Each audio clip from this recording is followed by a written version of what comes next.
Shalom, selamat malam. Kembali lagi bersama saya Devi Siloto di dalam renungan pada hari ini.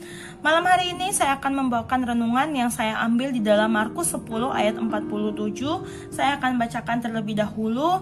Markus 10 ayat 47, demikian firman Tuhan. Ketika didengarnya bahwa itu adalah Yesus orang Nazaret, mulailah ia berseru, "Yesus anak Daud, kasihanilah aku." Renungan pada malam hari ini saya beri judul Jangan Mudah Menyerah. Sesuai dengan ayat Alkitab bacaan kita yang berjudul Yesus menyembuhkan Bartimeus, di sini kita bisa melihat contoh salah satu tokoh Alkitab yang tidak mudah menyerah. Kenapa saya bilang tidak mudah menyerah? Karena kalau kita baca ke ayat-ayat selanjutnya, seorang Bartimeus, seorang pengemis yang buta yang duduk di pinggir jalan, ketika ia mendengar bahwa Yesus lewat di sekitarnya dia mulai berseru. Namun banyak orang yang menyuruhnya untuk diam. Tapi walaupun sudah banyak yang menegur dia, yang menyuruh dia untuk diam, dia tidak mudah menyerah, dia tidak mudah patah semangat. Justru dia semakin keras. Dia semakin keras berteriak, dia semakin keras berseru, "Anak Daud, kasihanilah aku." Kemudian usaha yang dia buat itu tidak sia-sia, dan Yesus pun berhenti menyuruh murid-muridnya memanggil si Bartimeus ini.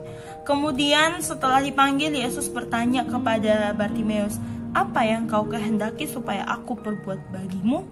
Kemudian jawab Bartimeus, "Rabuni, supaya aku dapat melihat." Kemudian Yesus membalas perkataan Bartimeus, "Pergilah, imanmu telah menyelamatkan engkau." Saat itulah Bartimeus dapat melihat dan mulai mengikuti Yesus dalam perjalanannya. Bagaimana dengan kehidupan kita sehari-hari? Apakah kita termasuk orang yang mudah menyerah, ataukah kita orang yang cepat menyerah? Banyak orang mengatakan bahwa hidup itu adalah perjuangan. Hidup itu butuh petualangan. Hidup itu adalah sebuah pertandingan. Dan hidup tanpa masalah itu adalah serasa hidupnya itu hampa.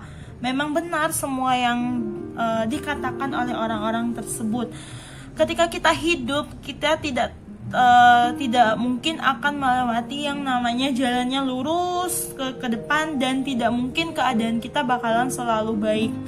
Tetapi kita akan melewati suatu keadaan yang tidak baik. Mungkin sebagian besar orang akan berusaha untuk melewati keadaan yang tidak baik tersebut, tetapi tidak sedikit orang juga akan menyerah dengan keadaan yang tidak baik tersebut. Ibaratnya ketika kita berada dalam suatu pertandingan, ketika kita gagal dalam pertandingan tersebut, kita harus tetap bangkit, karena ketika kita langsung menyerah, pasti kita tidak akan dapat meraih keberhasilan tersebut. Contohnya, mungkin kita akan mengikuti suatu lomba, tetapi ternyata di dalam lomba tersebut yang kita ikuti, kita kalah, dan kita langsung saja menyerah. Udah, saya nggak mau ikut lomba lagi, karena saya yakin saya di lomba-lomba selanjutnya pasti bakalan kalah. Kita sudah langsung pesimis duluan, langsung negative thinking duluan. Padahal kita tidak tahu rencana Tuhan ke depannya kepada kita sendiri seperti apa. Karena salah satu sikap kita, yaitu pesimis, itu akan menghambat kita dalam meraih impian kita. Makanya kita sebagai umat Tuhan, kita tidak boleh mudah menyerah, karena kita yakin, kita percaya bahwa Yesus sudah membuka jalan buat kita.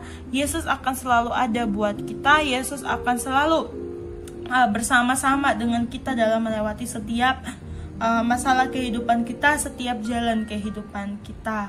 Maka dari itu, ketika kita menanamkan, kita jangan pernah menyerah. Saya harus terus berusaha agar ketika nantinya saya melewati pertandingan hidup ini dengan baik sesuai dengan keinginan Yesus. Ada beberapa sikap yang bisa kita terapkan ketika kita mau untuk hidup dengan tidak mudah menyerah. Yang pertama, harus selalu optimis. Pesimis adalah lawannya optimis. Ketika kita menjadi orang yang pesimis, itu akan menghambat kesuksesan kita. Tapi ketika kita selalu optimis, kita yakin, kita percaya bahwa kita bisa. Kita bisa karena bukan kekuatan kita. Kita bisa bukan karena kita hebat, tetapi kita bisa karena Tuhan selalu bersama dengan kita. Makanya kita selalu optimis bahwa kita yakin akan ada jalan keluar untuk setiap masalah kehidupan kita. Akan ada sesuatu yang indah pada saatnya ketika kita mau berjuang untuk masalah kita. Kita mau berjuang untuk keluar dari hal-hal yang tidak baik. Karena kita percaya bahwa segala sesuatu itu akan berubah oleh mujizat Tuhan Yesus kalau kita tetap percaya kepada Tuhan.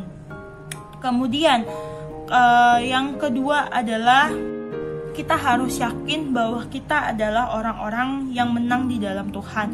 Di dalam Roma 8 ayat 37 dikatakan bahwa kita umat Tuhan adalah orang-orang yang menang.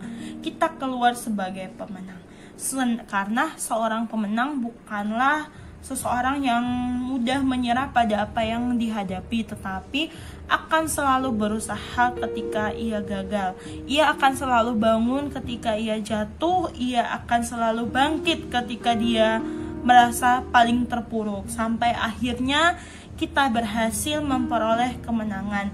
Terlebih lagi kemenangan kita di dalam Tuhan, karena kita sudah tahu, kita sudah yakin bahwa Tuhan akan memberi kemenangan dalam hidup kita. Dengan demikian, ketika kita yakin saya orang yang menang kok, saya sebagai pemenang di dalam Tuhan, maka hidup kita tidak akan dikalahkan oleh keadaan, melainkan kita sendiri yang harus mengalahkan keadaan tersebut. Lanjut, sikap berikutnya adalah kita harus terus maju ke depan. Kenapa kita harus terus maju ke depan? Tidak semua orang bisa untuk terus maju ke depan, tetapi saya yakin semua orang sebenarnya pasti bisa ketika dia mau untuk berusaha. Karena kalau kita terus berusaha untuk menghadapi segala sesuatu, pasti kita akan terus maju ke depan. Kita akan memandang bahwa hari besok itu akan penuh keyakinan. Kita akan percaya bahwa besok itu pasti ada mujizat-mujizat Tuhan yang akan dinyatakan dalam kehidupan kita. Nah, kita itu harus dapat menghadapi keadaan tersebut, bukannya menghindari. Terkadang kalau kita ketemu suatu masalah, banyak orang lari dari masalah, tidak mau menghadapi masalah tersebut, justru malah menghindar. Dengan kita menghindar itu pasti masalah akan semakin bertambah. Kalau kita mau maju, mau berani untuk menghadapi masalah tersebut, pasti masalah tersebut juga akan cepat selesai. Karena ketika kita mau maju, kita akan selalu minta kekuatan dari Tuhan agar Tuhan memampukan kita menghadapi semuanya. Karena Tuhan akan selalu menyertai kita, Tuhan akan memampukan kita, Tuhan tidak akan membiarkan pencobaan-pencobaan melebihi kekuatan umat-umatnya. Karena Tuhan juga berjanji akan menyediakan hari depan yang baik bagi kita di dalam Yeremia 29 ayat 11. Oke, nah pada saat ini kita harus berada dalam pilihan, apakah kita akan terus maju ataukah kita akan menyerah sampai di titik ini. Namun percayalah, ketika kamu mau memilih sesuatu, jangan lupa libatkan Tuhan di dalam hidupmu. Jangan lupa percaya bahwa kamu bisa melewati itu semua, kamu bisa menghadapi semuanya masalah itu. Karena kita harus bisa yakinkan diri kita sendiri. Kita tidak boleh pantang menyerah, kita tidak boleh cepat mundur, kita tidak boleh gampang putus asa, karena kita punya Tuhan Yesus yang sanggup melakukan perkara besar buat kehidupan kita. Oke, untuk menutup renungan kita pada malam hari ini, saya ambil satu quotes dari Ibu Mary Riana, yaitu tidak usah takut gagal, bekerjalah semaksimal mungkin, dan percayalah bahwa semua jerih payah kita akan diperhitungkan oleh Tuhan. Tidak ada salahnya kita mau mencoba, tidak ada salahnya kita mau belajar, Karena kalau kita sudah menyerah duluan tanpa kita mencoba, kita tidak tahu ke depannya nanti akan seperti apa.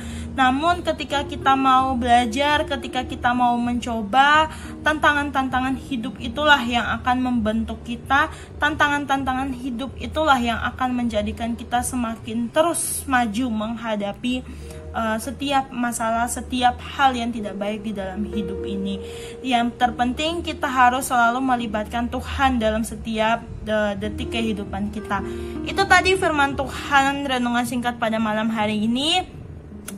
Semoga semuanya sehat selalu. Semoga renungan malam hari ini bermanfaat bagi kita semua. Stay safe, stay healthy, dan selamat malam.